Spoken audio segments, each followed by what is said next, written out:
जय सिया राम। सब सुख लहे तुम्हारी सरना, तुम रक्षक काहू को डरना। हनुमान जी की जो पूजा आराधना है कभी भी निष्फल नहीं हो सकती। जो लोग भी हनुमान जी की शरण में हैं, कोई भी पाठ करते हैं, उसका निश्चित ही फल प्राप्त होता है।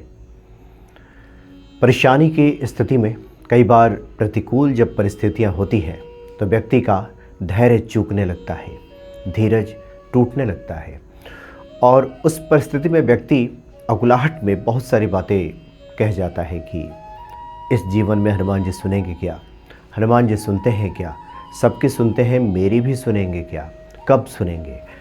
इस तरह की बहुत सी बातें लोग लिखते भी हैं, लेकिन ऐसे लोगों को परेशान होने की आवश्यकता नहीं है। बाबा नीम करोली जी महाराज का एक संदेश है और इसकी चर्चा अनंत कथामृत में की गई है।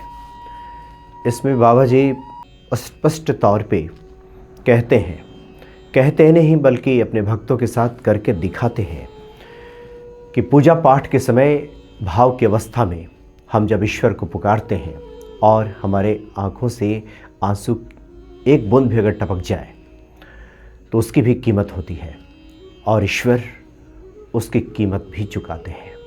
ऐसा हो नहीं सकता कि भाव के साथ कोई हनुमान जी को याद करे, बाबा नीम करोली जी महाराज का स्मरण करे और निष्फल रह जाए ये बातें।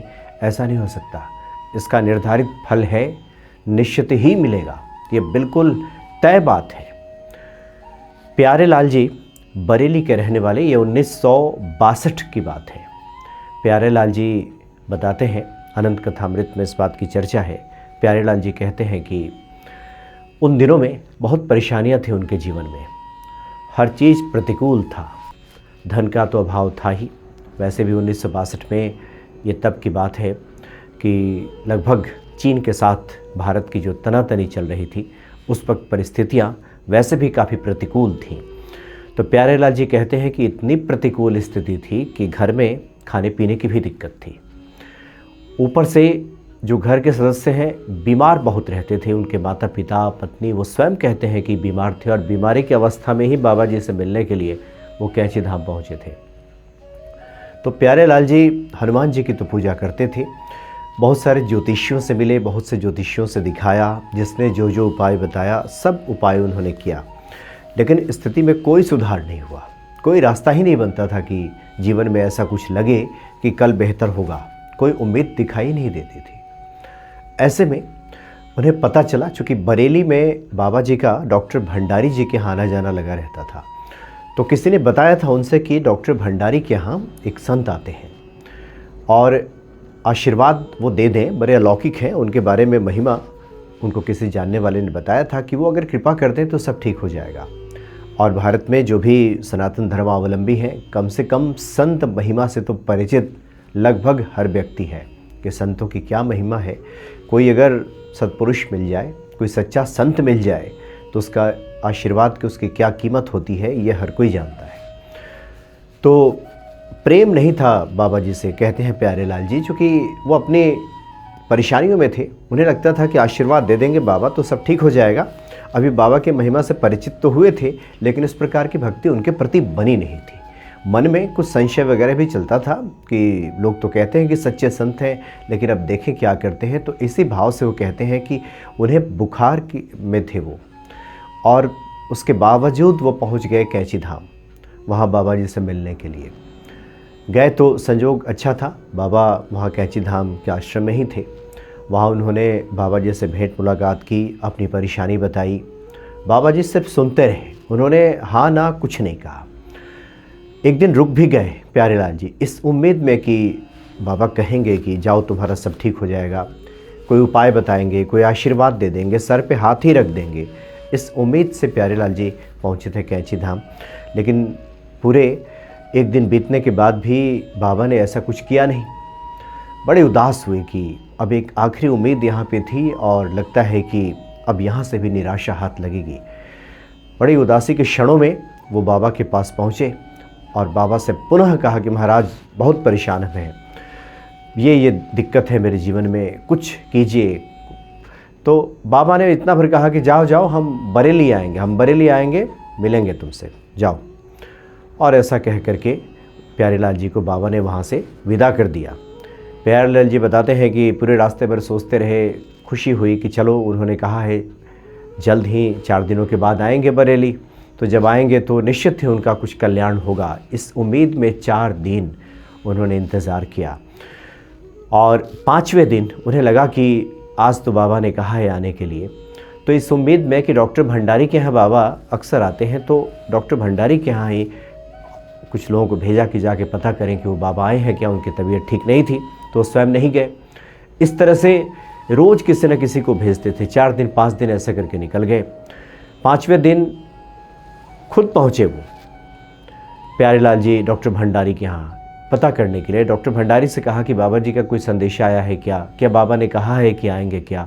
तो भंडारी जी की पत्नी ने भी समझाया कि देखो बाबा तो कब आ जाए कोई नहीं जानता, बाबा को पुकारा जाए तभी बाबा आते हैं, ऐसे तो बाबा आते नहीं हैं।